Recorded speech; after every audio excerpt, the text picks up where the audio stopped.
I don't know what to do at this point. I cannot even start.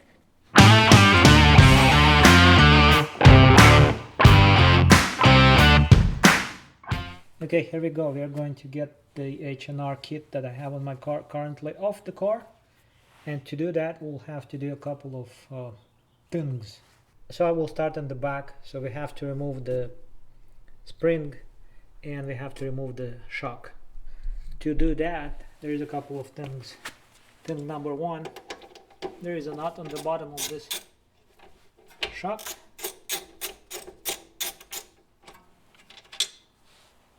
Like this. So now the shock is free. And before we can remove the shock completely, we have to undo the top side, but we'll get to it later. So I also have to remove the spring since I'm replacing it. Well, naturally. To do that, that's a good thing with the coilovers. You don't have to undo any control arm bolts. What I have to do, I have to turn this collar on the top of the spring. I have to turn it all the way up. So it releases all of the tension on the spring. And that way the spring is free to actually come out without undoing any control arms. So to do that, I will have to use this wrench. And I have to do like 1,000 turns on this nut. Well, this collar is basically a nut. And H&R doesn't have any locking on this collar. So you basically just spin it. And spin it. And will take a while. Last few turns can be done with hand. You have to go all the way up because it's still a tight fit. So now, in theory, we can just push the spring down slightly and just make it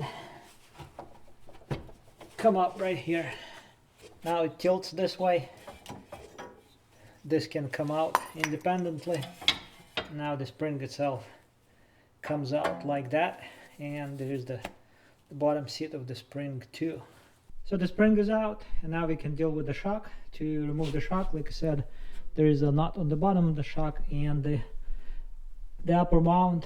Unfortunately, the upper mount of the shock, the nut is actually inside of the trunk, so we have to get into the trunk and deal with the trunk plastics and trims and all, and we have to remove that. To get to the upper shock mounts and the nut that holds the shock in place, we have to remove all of these plastics.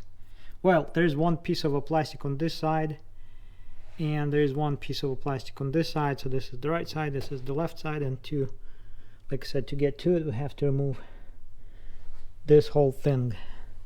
To do that, we'll have to get the trunk bottom out and the couple of clips that hold that piece of plastic in place. There's a clip here, there's a clip over there, and I think we also have to get this plastic removed, if I remember correctly. So that's the next step. So to remove this piece of plastic, there are two screws on the top, and they are covered by these plastic covers, and inside of those we have Phillips screws, Phillips heads.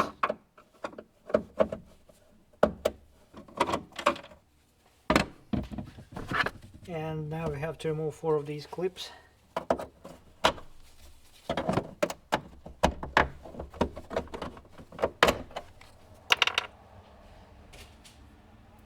I actually rather store these here in the trunk.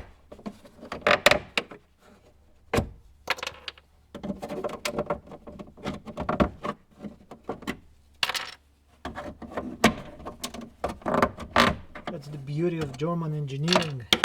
All of this comes out easy. I'm going to keep the screws inside now.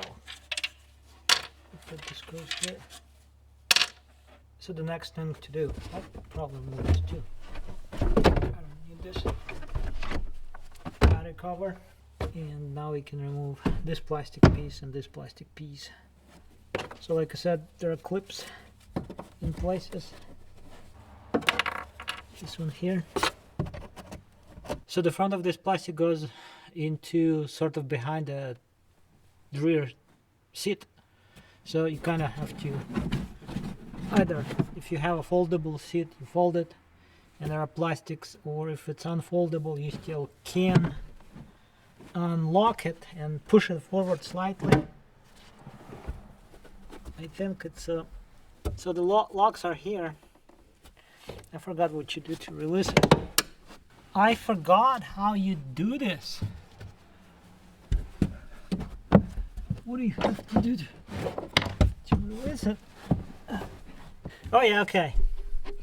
So to undo those locks, you have to stick a flat screwdriver in there's a slot.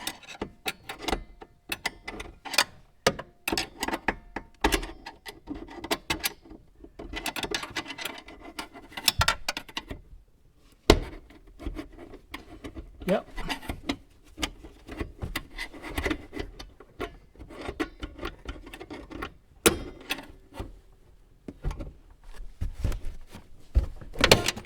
There you go. So basically what you have to do, you have to stick a flat screwdriver into the slot and just push it, and then you can move the seat forward. I think that way you have enough room to slide this plastic out.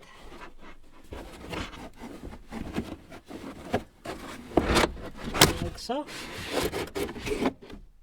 Once you remove that plastic, and then you have this rubber cover that sits on the top of the shock, and once you remove that cover you have access to the shock top nut.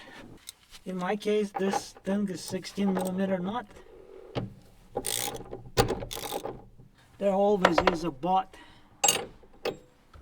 You have to hold the top of the shock and prevent it from spinning like a Torx, like this L wrench. Hold it and then spin the knot. Let's see how far we can push this without holding anything. Otherwise everything will just spin together. This is time consuming. Come on. So this is a locking nut, has nylon. So once you remove that,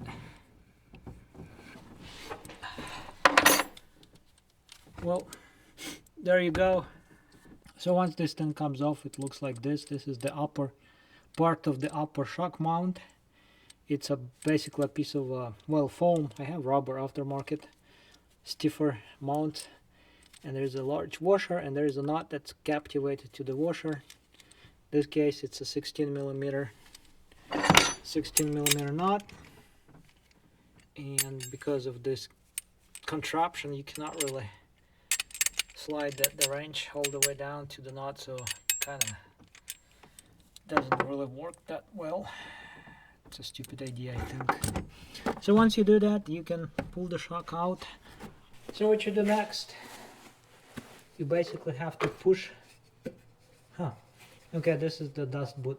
So at this point you have to collapse the shock down as much as you can to let the upper pin to come out of the body.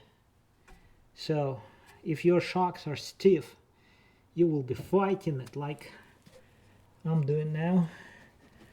Ugh. Come on. All we have to do is hold it at this point, like this. Ooh. This was an exercise. Mount, lower part of the upper mount. I never had shocks this tight.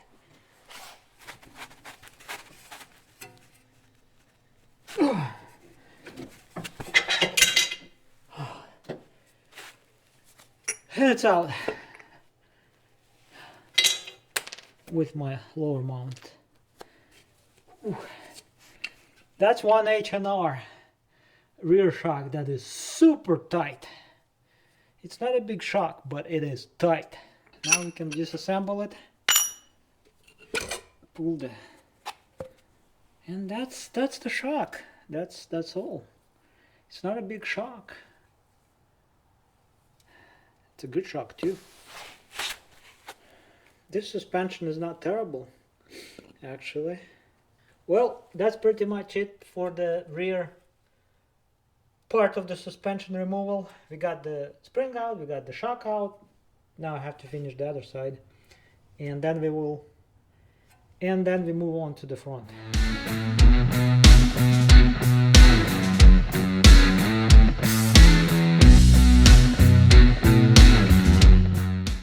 I wonder if I can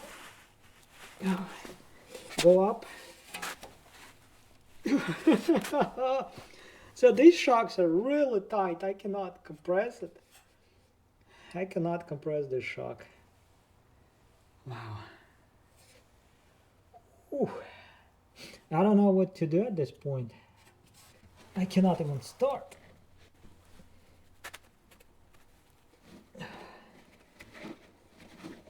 Yo!